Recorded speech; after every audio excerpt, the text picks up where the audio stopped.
road's end, the wall.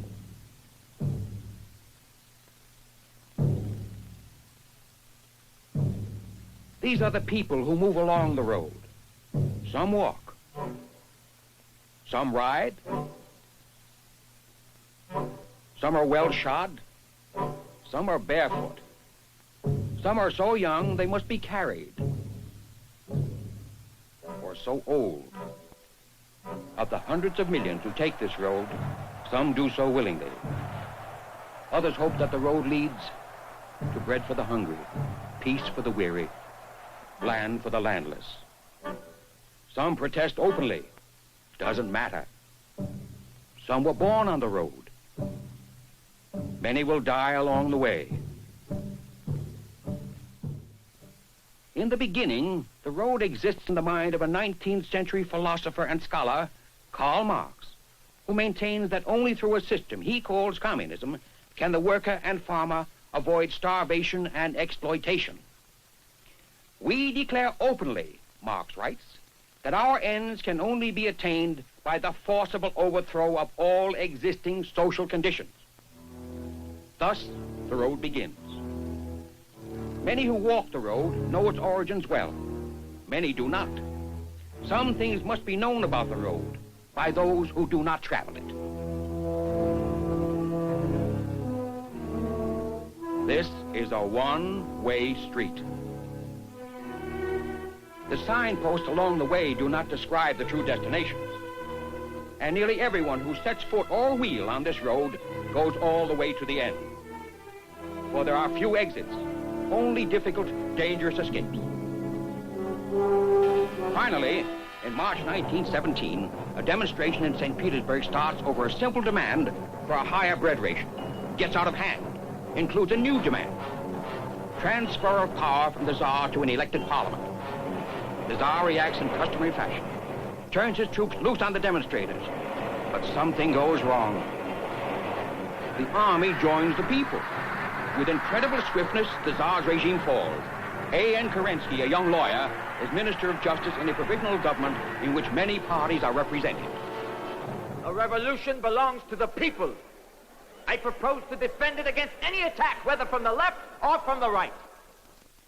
Kerensky arrests the Tsar and his family and announces that free elections are to be held. Political prisoners are freed and some food is distributed. The real violence comes later. On November 25th, the election Kerensky had called is held under the control of Lenin's Bolsheviki, who, to their amazement, lost it, 3-1. The assembly thus elected meets under the guns of Trotsky's Red Army, refuses for a time to turn over the power to the Soviet, but finally leaves the building in disorder. The following day, a few thousand citizens gather outside the building to protest against the dismissal of the assembly they have elected, and are promptly shot down by rifle fire by Trotsky's Red Army. Not by voting, by class war. Citizens of the Soviet Union still vote, but not since November 1917 has more than one name per office appeared on the ballot. The assembly never reconvenes. Power passes to the Soviet, which Lenin controls, and from there to the Council of Commissars, where Lenin's power is absolute. This is the dictatorship of the proletariat, a power won and maintained by violence, power that is unrestricted by any law, resting directly on force. Keep this well in mind. Lenin makes peace with the Germans, and now a genuine civil war breaks out. Before it ends, the White Russians rebel against the Reds. Allied troops fight to keep Russia in the war. Cossacks fight for both sides. Tsarists rise up to restore the monarchy. The Tsar and his family are executed. And the Cheka, first of many Soviet secret police groups, becomes active. Arrest without charge, imprisonment or exile without trial, disappearance without explanation, all become routine. But Lenin complains. There is still too little ruthlessness. Not because we lack determination, but because we do not know how to capture enough profiteers, marauders, capitalists. However many they capture, they miss one. On August 30th, 1918, a young lady named Dora Kaplan takes a shot at Lenin. Her motives are unknown. Her marksmanship, defective. Lenin is only slightly wounded. That night, in Moscow alone, 500 anti-Leninists are executed on suspicion of being associated with Miss Kaplan's effort. The signposts along the road read, "Peace, freedom, and bread." Because they understood that freedom and bread could be theirs only when peace was obtained, the workers and sailors of Kronstadt have fought and won a bloody civil war. Now, on March 7, 1921, they mill in the streets asking for freedom and bread. Finally, at 6:45 in the evening,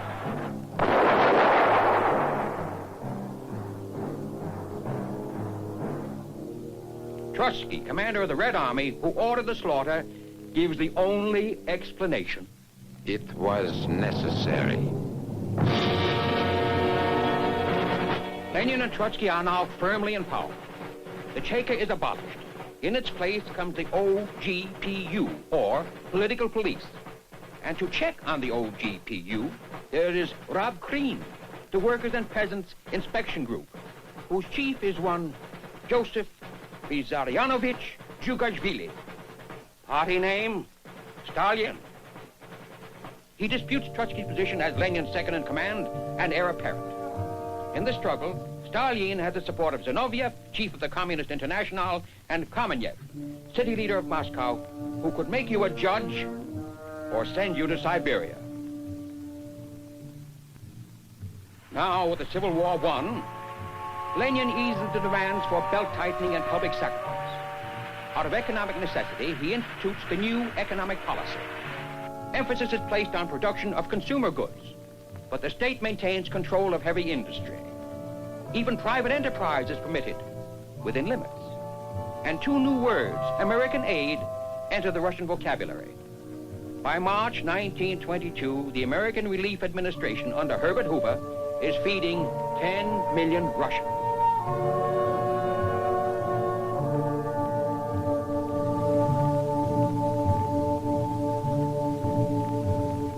But in March 1923, Lenin suffers a stroke.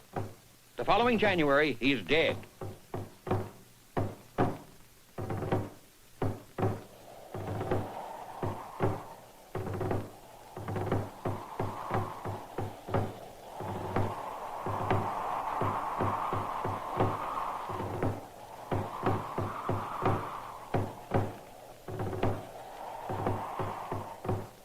Stalin, Zinoviev, and Kamenev forced Trotsky into exile. Then Stalin turns on his two associates and ends the new economic policy. In its place come three successive five-year plans, all designed to emphasize productive capacity, especially heavy industry and power output.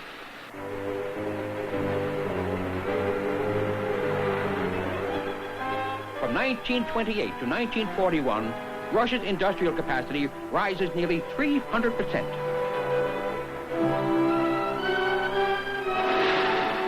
Her hydroelectric output is up nearly 800%. Agricultural production, however, lags, and housing starts actually are less than population increase. If you're an average Russian, this means more work, not enough to eat, and less living space per family. If you don't work hard enough, or if you complain, there are plenty of trains to Siberia, where many hydroelectric dams are being built. On the other hand, if you work hard, you might become a Stakhanovite. All you have to do is break the production record for your machine and get a medal and a small wage increase. That's better than a quick trip to the reindeer country. These are also the years of the great executions, called Yezhovshchina, in honor of Stalin's executioner, Ernei Yezhov. How many people are permanently removed from circulation? No one knows. In some provinces, as much as 4% of the population vanishes. In the West, meanwhile, another dictatorship arose, devoted to world conquest, complete with infallible leader, secret police, and cattle cars that carried men and women to the grave. Or worse. Vor uns liegt Deutschland, in uns marschiert Deutschland und hinter uns kommt Deutschland. This is the time of the Popular Front. All who would make common cause against the fascists are welcome. But even as the pickets march, the Popular Front is changing. On August 23rd, 1939, Molotov for the Russians and von Ribbentrop for the Germans undertake to divide the world between them.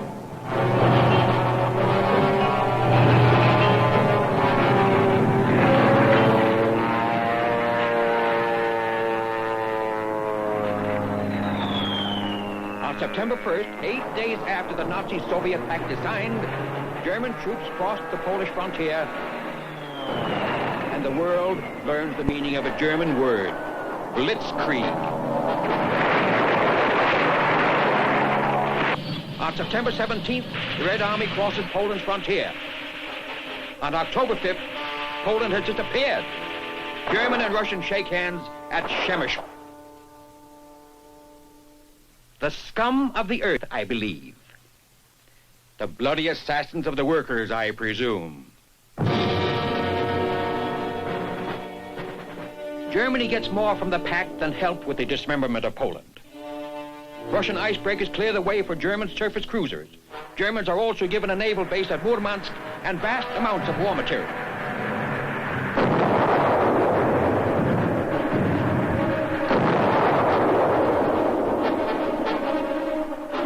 French communists sabotage the electrical systems on French fighter planes.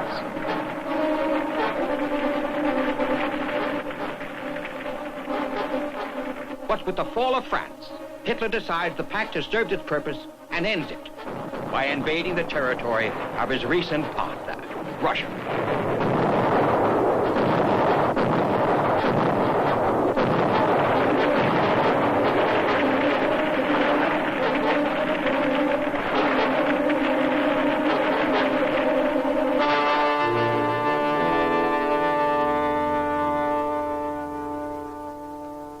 The turning point of the German invasion of Russia comes at Volgograd, which was then called Stalingrad. When the war ends, Russia acquires as the spoils of war eastern Poland, Bessarabia, Subcarpathian Ruthenia, East Prussia, northern Sakhalin, the Kuril Islands, and portions of Finland. Latvia, Lithuania, and Estonia are incorporated as Soviet republics, and much of their native population is deported. There are Russian zones of occupation, pending final peace treaties in Germany, Austria, and North Korea. And the Russians have the right to maintain garrisons in Poland, Hungary, Romania, and Bulgaria. How did we get from here to there, to the present situation, with an iron curtain dividing Europe and communist outposts throughout much of the world? What is the secret of communism's post-war expansion? What methods do they use? The answer is, they use them all. Occupying troops remain until political domination is achieved in Poland, Romania, and Hungary. Zones of occupation become zones of continuing influence and control in East Germany and North Korea. Along with their political and psychological efforts, economic aid and trade agreements help spread the Soviet influence in Africa and in the Middle East. Force is avoided wherever possible. But when it is needed, it is used. The expulsion from the mainland of the Chinese nationalist government is a military exercise, complete with artillery, tanks, infantry, amphibious operations, casualties, and refugees. Subversion is, of course, an important technique of communist conquest. Czechoslovakia in 1948 is an established democracy in Eastern Europe. Suddenly, a rash of strikes. Conservative elements resign from the cabinet. Communist deputies pound their desks as the street demonstrations reach riot proportion. Police brutality in putting down the riots is charged, and the communists take over police.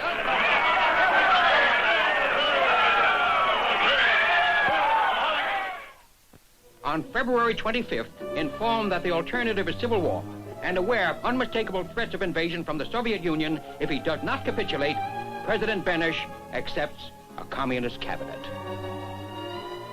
But Jean Majardik, son of the country's greatest hero, will not go along and remains in the Foreign Office. 2 weeks later, his dead body is discovered. Whether he was murdered or killed himself is not known to this day.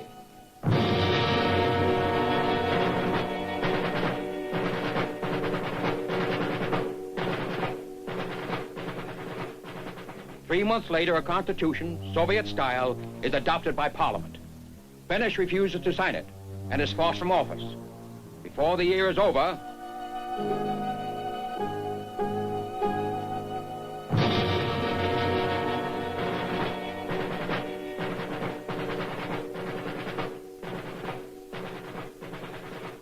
Czechoslovakia, like its heroes, Benesch and Majardik, is dead. And Eastern Europe? In the words of Winston Churchill, from Stettin in the Baltic to Trieste in the Adriatic, an iron curtain has descended across the continent. Behind that line lie all the capitals of the ancient states of Central and Eastern Europe. Behind the Iron Curtain, it is easy to express contentment with your lot, and difficult and dangerous not to. But human freedom dies hard. Uprisings and strikes in East Germany in 1953 and in Poland in 1956 are put down with local police, augmented by Russian soldiers.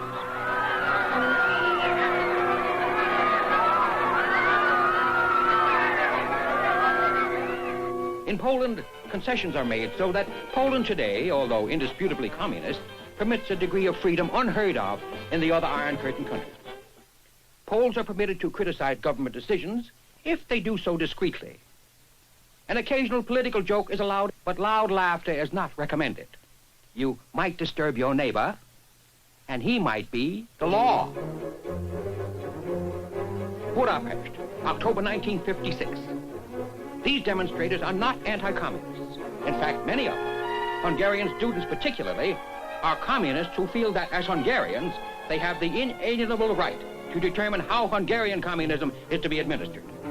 On October 24th, local party bosses decide enough is enough, and in the interest of law and order, their law, their order, directs police to fire into the crowd.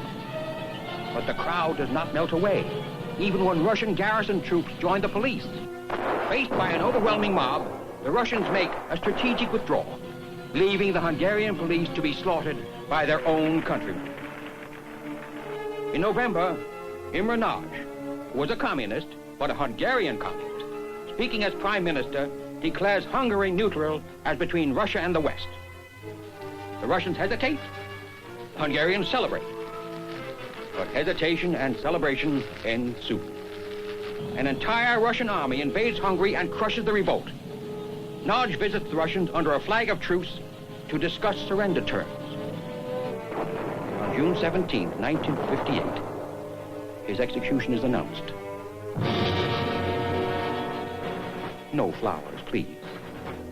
For many Cubans, the years before 1958 were hard. As in many other countries, the Cuban peasants rarely owned the land they worked so hard to till. For the urban masses, life in city slums was also depressing. Filth and disease flourished.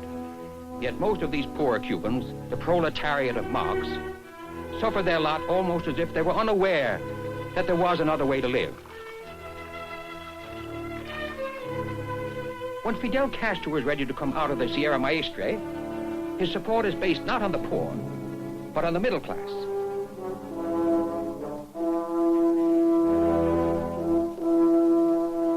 Ironically, it is the knowledgeable who form the advance guard of the revolution.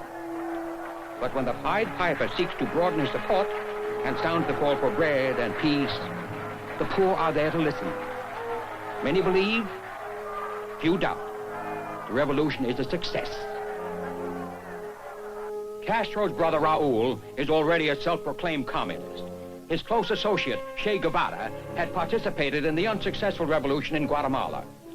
But in the enthusiasm of the revolution, few Cubans, even in the middle class, believe that Fidel Castro will ever turn communist. At first, he promises free elections. He acknowledges many of the traditional rights of citizens and the established institutions of government. But the elections never take place, and the government quickly becomes an instrument of coercion. The takeover is a success. Berlin, 1961. Our road has almost reached the present.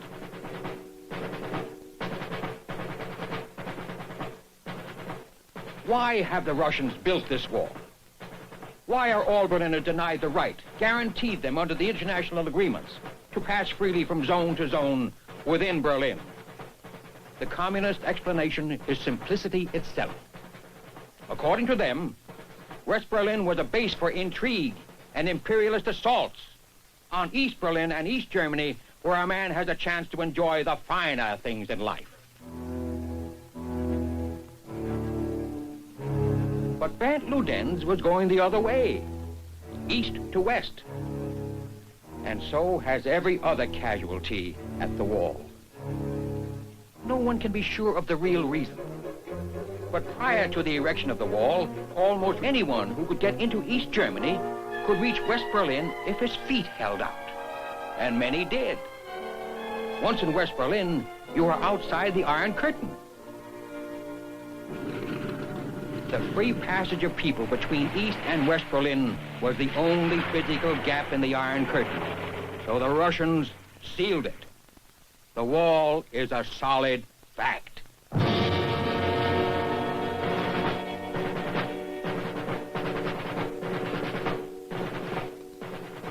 And the wall remains. It stands in Berlin today. It stands and will stand wherever the road of world communism leads.